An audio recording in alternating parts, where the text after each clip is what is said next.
رسول پاک صلی اللہ علیہ وسلم احساس والے نبی ہیں، اور احساس حضور نے امت کا کیا، احساس والی زندگی گزاری، ہر لمحہ محبوب پریشان رہے۔ یہ تھوڑا عرصہ پہلے ڈاکٹر ہارون صاحب مسلمان ہوئے ہیں، اور ابھی انہوں نے 2-3 کتابوں کا انگریزی میں ترجمہ کیا ہے، اور بھی کچھ کتابوں پہ وہ کام کر رہے ہیں۔ ہالینڈ کے رہنے والے ڈاکٹر صاحب ہیں، توجہ ہے میری بات پر آپ عزیز؟ ڈاکٹر صاحب کہتے ہیں کہ میں نے یہ سنا تھا کہ مسلمان دہشت گرد ہے، یہ بم بلاسٹ کرتے ہیں، تو میں جہاں لفظ اسلام آتا تھا وہاں سے میں تھوڑا بچ جاتا تھا، پیچھے ہٹ جاتا تھا، لیکن میرے مزاج کے اندر یہ بات شامل تھی کہ میرے اندر اللہ نے بڑا انسانیت کا جذبہ رکھا ہوا تھا، تو میں ایک تنظیم قائم کر رہا تھا۔ میرا خیال تھا کہ ایک ایسی جماعت بناؤں کہ جو پوری دنیا کے اندر اسلام، توجہ ہے میرے عزیزوں؟ کہتے میرا خیال تھا ایسی جماعت قائم کروں کہ جو پوری دنیا میں لوگوں کی خدمت کرے اور بغیر امتیاز کے کرے، اسلام والوں کی بھی اور غیر مسلموں کی۔ لیکن مجھے بڑا دھچکا رہتا تھا کہ مسلمان سخت گیر قوم ہے۔ میں نے بہت ساری جماعتوں کا منشور اور دستور منگایا، اور میں نے کہا میں اپنی جماعت کا دستور لکھوں گا تو پہلے ذرا سارا میں مطالعہ کر لوں۔ ڈاکٹروں کا ٹیبل ہوتا ہے، اس کے اوپر شیشہ لگا ہوتا ہے، نیچے وہ جو چیز ضروری ہوتی ہے وہ رکھ لیتے ہیں۔ کہتے ہیں کہ مصر کے مولانا صاحب آئے ہوئے تھے ہالینڈ کے دورے پر، اچھی انگریزی جانتے تھے، تو کسی وجہ سے علیل ہو گئے۔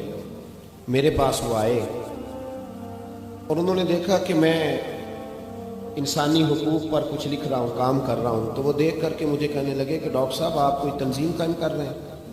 میں نے کہا ہاں۔ تو کہتے انہوں نے ہلکا سا ٹچ دیا، زور نہیں دیا، اور ویسے بھی جو ہلکی بات ہوتی ہے وہ ذرا دل میں جلدی بیٹھ جاتی ہے۔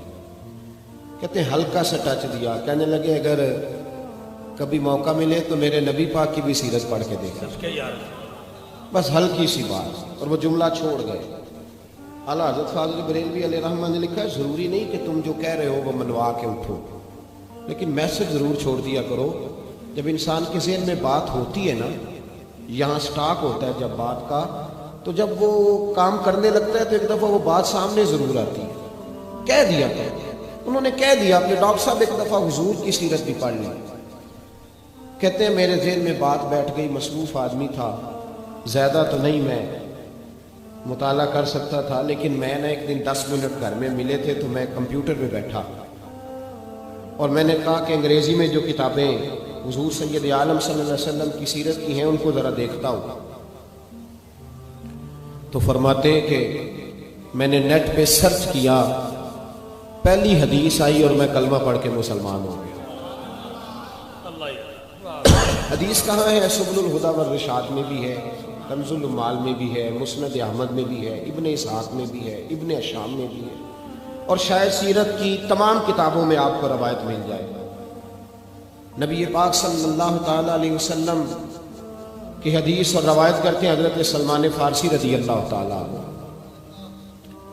اور ساتھ ہیں سیدنا بلال حبشی رضی اللہ تعالیٰ عنہ۔ فرماتے ہیں ہم گھر سے نکلے، حضور نے فرمایا ذرا جلدی چلو ایک ضروری کام ہے۔ فرماتے ہیں بڑی تیزی کے ساتھ آج روٹین سے ہٹ کر محبوب نے تیز تیز قدم مبارک اٹھائے، تیز تیز، اور فرماتے ہیں ایک گلی ہم نے کراس کی، دوسری گلی میں جو پہنچے تو پھٹے پرانے کپڑے، سادی سی بی بی، اور حالت بتاتی تھی کہ بیچاری کسی غریب گھر کی ہے۔ وہ سڑک پہ کھڑی تھی اور رو رہی تھی۔ میرے کریم رسول نے فرمایا بلال اسے پوچھو کیا مسئلہ ہے، کیوں روتی ہے؟ تو حضرت سلمان عرض کرتے ہیں میں نے کہا حضور میں پوچھ لیتا ہوں، آپ جائیے، کام بڑا ضروری ہے جو نکلے، میں معلومات کرتا ہوں۔ تو محبوب نے فرمایا نہیں، اس کے آنسو پوچھنے سے ضروری کوئی کام بھی نہیں، پہلے اس کی داد رسی ہوگی، اسے پہلے پوچھا جائے گا۔ روتے نہیں رہتے لوگ گھروں میں، لوگ گزر نہیں جاتے چپ کر کے؟ کتنے لوگ تڑپتے، کون احساس کرتا؟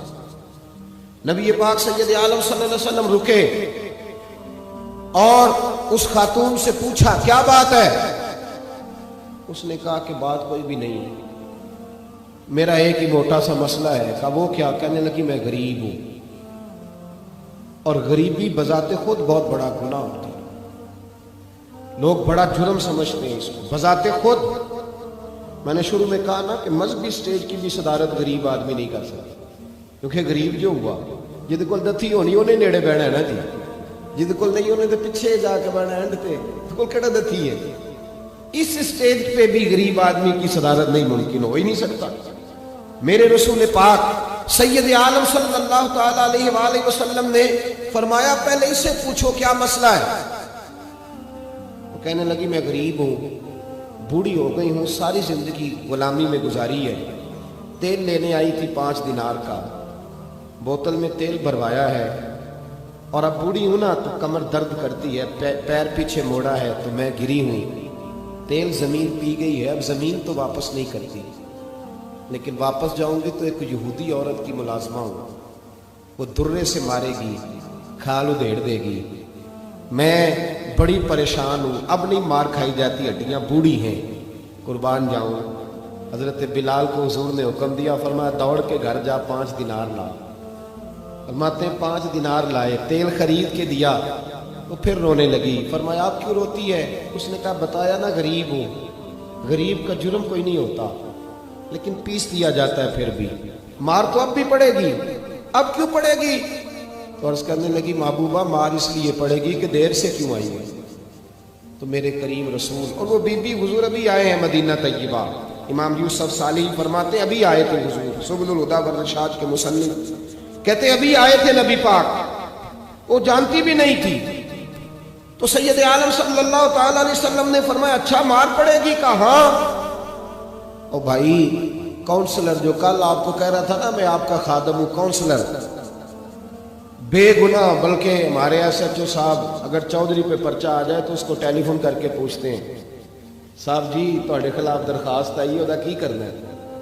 تو غریب آدمی بیچارہ، اس کی غلطی یہ تھی کہ وہ غریب تھا تو اس نے ریڑھی لگا لی چوک میں، اس کو دبوچ کے لے گئے، تینوں پتہ نہیں اتنے نکلوئی تھا، تو اس کے پاس کل انویسٹمنٹ ہی 5000 تھی، سارا لے گئے۔ پھر وہ کونسلر صاحب کے پاس چلا گیا، سر میرے نال چلے آگے ذرا میں تھانے جانا ہے۔ انہوں نے کہا گڈی کرائی ہے، پیسے ہیں نہیں ایویں تھانے جائیدا ہے۔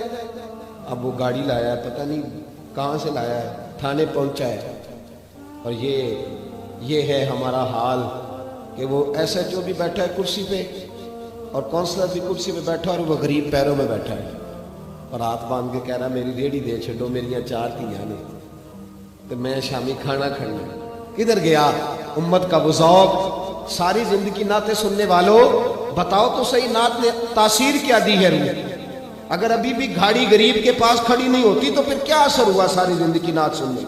میرے مصطفیٰ کریم سید عالم صلی اللہ تعالی علیہ وسلم نے فرمایا اس خاتون سے یہاں کونسلر ساتھ نہیں جاتا، کہتا کر دیا ٹیلی فون سویرے 9 بجے پہنچ جانا، پر کائنات کی سب سے معزز شخصیت حضرت سیدنا بلال حبشی رضی اللہ تعالیٰ عنہ فرماتے ہیں میرے نبی پاک نے فرمایا بی بی چل میں تیرے ساتھ چلتا ہوں، گویا اللہ کی ساری رحمتیں اس کے ساتھ ساتھ چلنے لگی، اور آگے آگے نہیں، ساری کتابیں پڑھ لو، وہ پھٹے پرانے کپڑوں والی بی بی آگے آگے اور اللہ کے کریم رسول پیچھے پیچھے، ساری گلیاں اس نے پھرائی، مدینے کی صحرا آ گیا، ایک دروازے پہ دستک دی، مالکن آئی، وہ بی بی بعد میں کہتی ہے میں بھی بڑی ڈاڈی تھی، طاقت ہی نہیں تھی میرے سامنے کھڑا ہو سکے، لیکن جب میں باہر نکلی تو میں نے نور کے حالے میں لپٹی ہوئی ایک عظیم ہستی کو دیکھا۔ فرماتے ہیں محبوب کے گورے چٹے رنگ کے اوپر کالی زلفیں اور محبوب پاک کی مقدس آنکھیں جب تک بات کرتے رہے نظریں زمین پہ جھکی رہی۔ شرم و حیا والے رسول نے بڑے میٹھے، بڑے دھیمے، بڑے خوبصورت لہجے میں کہا، بریلی کے امام فرماتے ہیں نیچی نظروں کی شرم و حیا پہ درود، بڑے دھیمے لہجے میں فرمایا تیری نوکرانی ہے تیری؟ عورت کہتی ہے میں تو حضور کے جلووں میں محو ہو گئی کہ سادگی میں اتنا حسن میں نے دیکھا ہی نہیں، تیری نوکرانی ہے؟ کہا میرے محبوب نے فرمایا بیچاری کی غلطی کوئی نہیں، اسے مارنا نا، اس سے تیل گر گیا تھا، نیا خریدتے دیر ہو گئی، رو رہی تھی تو میں سفارش کرنے آیا ہوں۔ وہ خاتون کہتی ہے کسی کی نہیں مانی تھی، پر محبوب کے جملوں میں تاثیر اتنی تھی، کک سواد نہیں مشری اندر، اسا کھنڈا می چکھ ڈٹھیاں، انہاں ساریاں شہواں نالوں گلاں سجن دیاں مٹھیاں، فرماتے ہیں نبی پاک صلی اللہ تعالی علیہ وآلہ وسلم نے فرمایا کچھ نہ کہنا. کہنے لگی نہیں کہتی، میرا وعدہ رہا، کچھ نہیں کہوں گی. اب میرے حبیب نے پھر نظر اٹھائی اور اس غریبنی کی طرف دیکھا اور فرمایا تو اگر کہے تو میں جاؤں، تو اگر کہے تو میں خود بھیک دے خود ہی کہے منگتے کا بھلا ہو، تو اگر کہے تو میں جاؤں. اس نے خراج پیش کیا تو چند آنسو گرائے. کہنے لگی محبوبہ جیسے بندہ نوازی. حضور نے رخ پھیرا. حضرت بلال کہتے ہیں میں پیچھے رہ گیا تو وہ دونوں بیویاں دوڑ کے میرے پاس آئی. کہنے لگی بتا تو صحیح ہے کون، یہ بتا تو صحیح کون تھے. تو حضرت بلال کہنے لگی تم نہیں جانتے. جناب بلال فرمانے لگے یہی تو ہیں جنہیں اللہ نے سچا رسول بنا کے بھیجا ہے. بیویاں دوڑ کے آئی. کہنے لگی محبوبہ دروازے تک آئے ہو تو خالی تو نہ لوٹاؤ، مہربانی فرماؤ ہمیں بھی کلمہ پڑھا دو. ڈاکٹر ہارون کہتے ہیں وہ بیویاں وہاں کلمہ پڑھ رہی تھی اور میں حدیث پڑھ کے کلمہ پڑھ رہا تھا.